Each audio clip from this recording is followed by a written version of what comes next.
जैसा कि last episode में हमने देखा कि जियान को लेकर एक गुफा के आगे कूद गया था। उस गुफा में खजाना रखा था जिसे जियान पाना चाहती थी, इसलिए वो दोनों उसके अंदर जाते हैं, जहां अंदर जाने पर उन्हें खजाने के साथ 7 टिन बॉक्स भी मिलते हैं। वहां एक मेडिसिन हर्ब्स भी थी और मास्टर के कहने पर जियान उसे लेने का डिसाइड करता है, क्योंकि वो मेडिसिन हर्ब्स बहुत खास थी।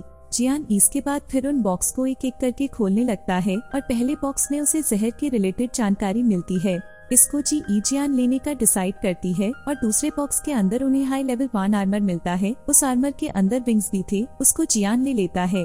असल में ये गुफा बहुत बड़ी है और तरह तरह की नॉलेज है। वो थर्ड बॉक्स को चाबी से खोलने वाले होते हैं कि तभी वहाँ मुली अपने आदमियों को लेकर उन पर हमला कर देता है। यानी मुली सच में एक बहुत बुरा आदमी था और जियान समझ जाता है कि ये मुझको अपना लीडर इसलिए बनाना चाहता था ताकि मेरी एबिलिटी यूज करके ये ऐसे और खजाने ढूंढ सके। वहीं मुली और उसके आदमी उस पर हमला करते हैं और उस पर भारी पड़ने लगते हैं।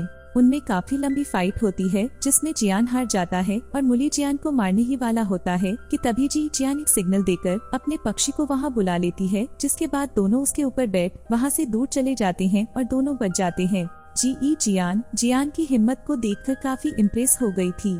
वो उसको एक लेटर और एक मेप देकर अपने गाँव वापस चली जाती है। उस लेटर के अंदर जियाली न्यू के आदमियों के बारे में लिखा था कि वो इस वक्त कहाँ हो सकते हैं और मेप के अंदर उसकी लोकेशन भी मार्क थी। यानी जियान सच में एक अच्छी लड़की थी और उसने अपना वादा निभाया था। अब जियान फिर ध्यान करता है और उसने जो हर्ब्स गुफा से इकट्ठे किए थे उनकी दवाई बनाकर खाता है, जिससे थोड़ी देर बाद उसका लेवल 10 पर अपग्रेड हो जाता है। वो बहुत खुश होता है, लेकिन उसके मास्टर ज्यादा खुश न होने के लिए कहते हैं, क्योंकि वो लेवल 10 के सेकंड स्टार्स पर था। असल में हर लेवल के अंदर भी सब लेवल्स होते हैं जिसे स्टार्स कहा जाता है। 10 लेवल को ये लोग दाऊजे नाम से पुकारते हैं। असल में जब उसकी मुली से फाइट हुई थी उसके अंदर उसकी स्ट्रेंथ अपग्रेड हुई थी। अब उसका मास्टर उसे एक नई स्किल के बारे में बताता है। स्किल का नाम फेंजुई है और इसके अंदर अलग अलग फायर प्रोड्यूस कर सकते हैं। मैनली इसमें सिर्फ व्हाइट फायर को प्रोड्यूस करके हम उसे अपने तरीके से यूज करते हैं। ये स्किल बहुत शक्तिशाली थी और अब उसको जियान सीखना शुरू कर देता है। वहीं हमें जियाली न्यू के साथ उसके आदमी दिखाते हैं जो मेडिसिन लेकर अब वापस अपने शहर आ रहे थे। वहीं जियान जो अपनी प्रैक्टिस कर रहा था उससे उसके पास जियाली न्यू के होने का पता चलता है और अब उसका मास्टर उन्हें रोकने को कहता है। जियान सीधे वहां जाकर पहले तो एक एक करके उसके आदमियों को मारता है और फिर जियाली न्यू से तगड़ी वाली लड़ाई शुरू करता है। जियान फेंजुई टेक्निक का यूज करते हुए व्हाइट फ्लेम प्रोड्यूस करके उसे वही खाई से नीचे गिरा देता है, जिसके बाद उसकी वहीं पर डेथ हो जाती है। जियान उसके सारे इंग्रेडिएंट्स को डिस्ट्रॉय करके उसके रथ को वापस भेज देता है। रथ वापस जाइली बी हाउस के अंदर पहुंचता है और साथ ही उसे बताता है कि एक आदमी जिसने अपना मुंह छिपाया हुआ था उसने जियाली न्यू को मारकर सारे इंग्रेडिएंट्स डिस्ट्रॉय कर दिए। अब जियाली बीए बहुत बुरी तरह टूट जाता है, क्योंकि वो बार बार हारता जा रहा था।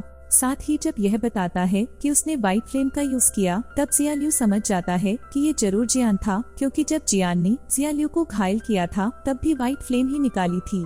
अब जाइली बीए ने जो इंग्रेडिएंट्स खरीदे थे वो बहुत महंगे थे और वो सब डिस्ट्रॉय ही हो चुके थे, जिस वजह से अब जाइली बीए भी पूरी तरह से कंगाल हो चुका था और उस पर बहुत सारा कर्जा आ चुका था। वो मार्केट से भी अपने सारे पैसे उठा लेता है और अपनी सारी जमीन भी बेचने को कहता है, जिससे अब उसका साम्राज्य पूरी तरह से टूटने लगता है। वहीं अब जियान अपने घर वापस लौट आता है और उसके पापा जाइली बी हाउस के कंगाल होने पर काफी खुश होते हैं। अब जियान उनसे एक बात कहता है कि अब उसे शहर के बाहर जाना होगा, क्योंकि उसे जो टीचर मिला है यानी उसके जो मास्टर है वो अब आगे की ट्रेनिंग शहर से बाहर कराएंगे। उसके पिता उसे आज्ञा दे देते हैं, क्योंकि क्लेन का भविष्य जियान पर ही टिका था और वो जियान की प्रिपरेशन में कहीं भी कमी नहीं रखना चाहते थे। वहीं अब जाओ जनर जियान के पास आती है और उसे जियानान एकेडमी के बारे में बताती है। जियानान एकेडमी उनकी कॉन्टिनेंट की सबसे बड़ी एकेडमी थी, जिसमें योद्धा नई स्किल सीखा करते थे।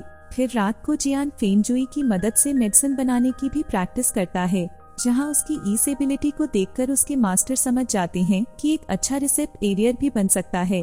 अब अगले दिन जियान और बाकी सब बच्चे जियानान एकेडमी के अंदर जाते हैं और वो सब उसमें एडमिशन लेने की बात करते हैं।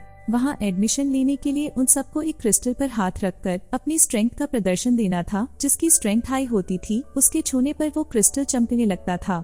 अब बारी बारी से सब क्रिस्टल पर टच करते हैं और सभी से चमकने लगता है, लेकिन जब जियान टच करता है तो वो चमकता ही नहीं। वहाँ उसका इस बात पर मजाक उड़ने लगता है, लेकिन तभी वो क्रिस्टल इतनी जोर से चमकने लगता है कि सबको अपनी आंखें तक बंद करनी पड़ जाती है। सब यह देखकर बहुत लज्जा महसूस करते हैं। अब अंदर जाकर उन सबको कैटेगरी वाइज ग्रुप्स में बांटा जाता है। जिनका लेवल 10 के 3rd स्टार से ज्यादा था उनको इस कैटेगरी में रखना था, इसलिए सबसे उनका एक एक करके लेवल पूछा जाता है। जाओ जनर के पास 10 लेवल की 6 स्टार की पावर थी, यानी वो वहाँ की सबसे शक्तिशाली योद्धा थी। सब उसकी तारीफ करने लगते हैं, लेकिन वो कहती है कि मैंने ये सब 16 साल की प्रैक्टिस में हासिल किया है, लेकिन मेरे भाई जियान ने लेवल 10 की 5 लेवल सिर्फ 6 महीनों में हासिल की।